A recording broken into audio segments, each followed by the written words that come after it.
Welcome back to Organikong Pagpanguma.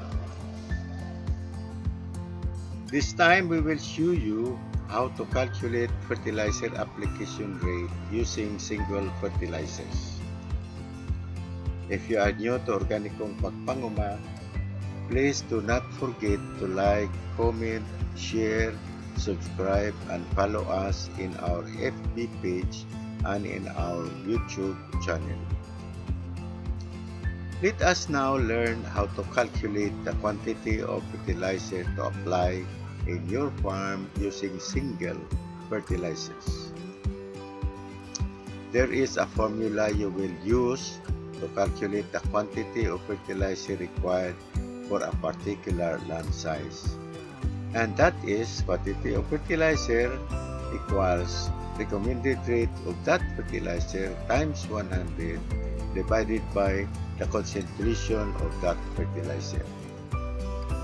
Take note that the recommended rate is the quantity of fertilizer to be applied, and the concentration is the nutrient composition of the fertilizer you want to use. Let us use corn as an example.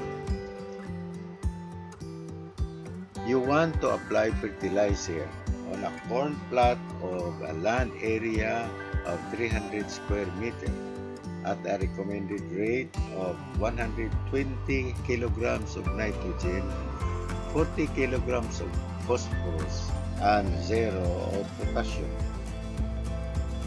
You can use any of the fertilizers to meet this recommendation.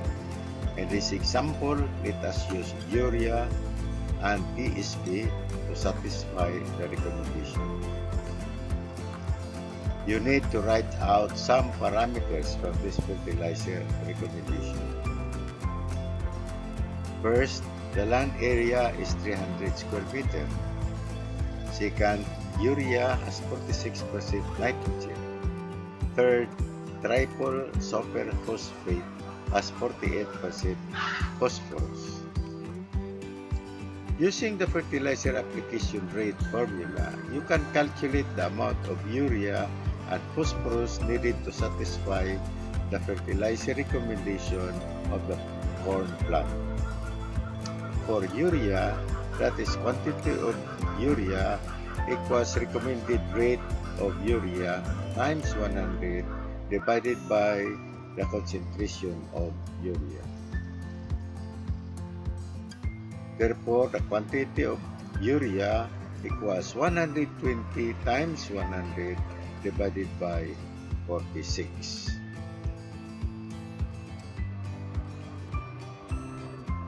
You need 260.87 kilograms of urea per hectare. This quantity is in hectare, which is 10,000 square meter, and your land size is only 300 square meter, hence you need to adjust the calculation. If 260.87 kilograms is required to fertilize 10,000 square meter of corn plant, therefore, how many kilograms would be required to fertilize 300 square meter? Kilograms of urea equals 260.87 times 300 square meter divided by 10,000 square meter. That is kilograms of urea equals 7.83 of urea. Hence, 7.83 of urea is required to fertilize 300 square meter of corn. For TSP, using the same formula, quantity of TSP equals the recommended rate of TSP times 100 divided by concentration of TSP.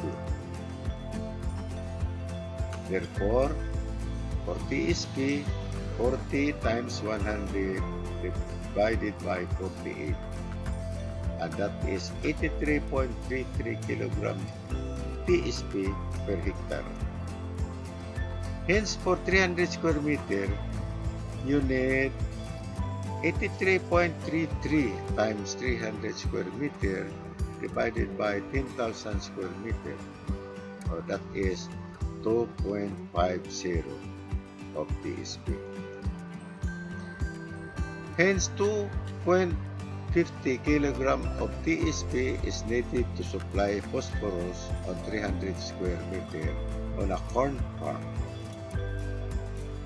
Generally, to meet the fertilizer requirement on 300 square meter of corn farm, you need 7.83 kilograms of urea and 2.5 kilograms of triple super phosphate. This is the general procedure for calculating the fertilizer application rate for any crop. You may want to determine the amount of fertilizer each plant will take. It is simple. Firstly, you need to determine the population of plants in your farm. For example, the population of corn on an area of 300 square meter is 200 corn plants. Then you have to determine which of the fertilizers, single or mixed, and what ages of the plant, that is the split application, to apply the appropriate fertilizer in your corn farm. If applied singly, just divide the 7.83 kilograms of urea by 200 plants, and same is true for TSP. Just divide 2.5 kilograms of TSP by 200 plants. Hence, you have to apply 0.04 kilograms or 40 grams of urea and 0.01 kilograms or 10 grams of TSP per plant. If you want, mix the fertilizers thoroughly, 7.83 kilograms of urea and 2.5 kilograms of TSP, making 10.33 kilograms.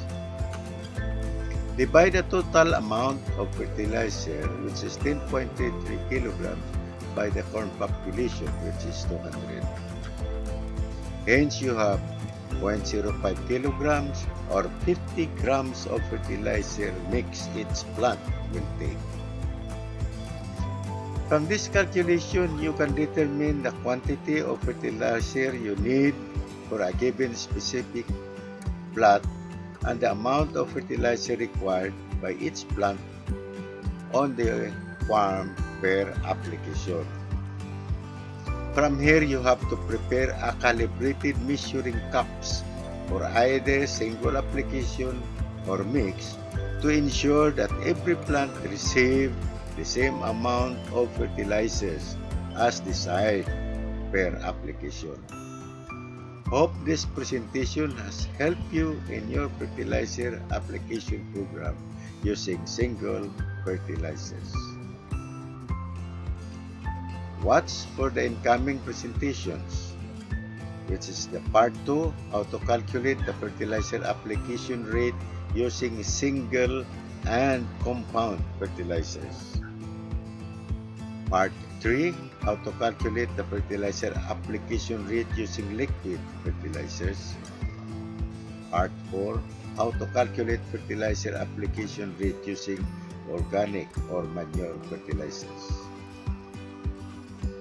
See you in our next presentation. Thank you for watching.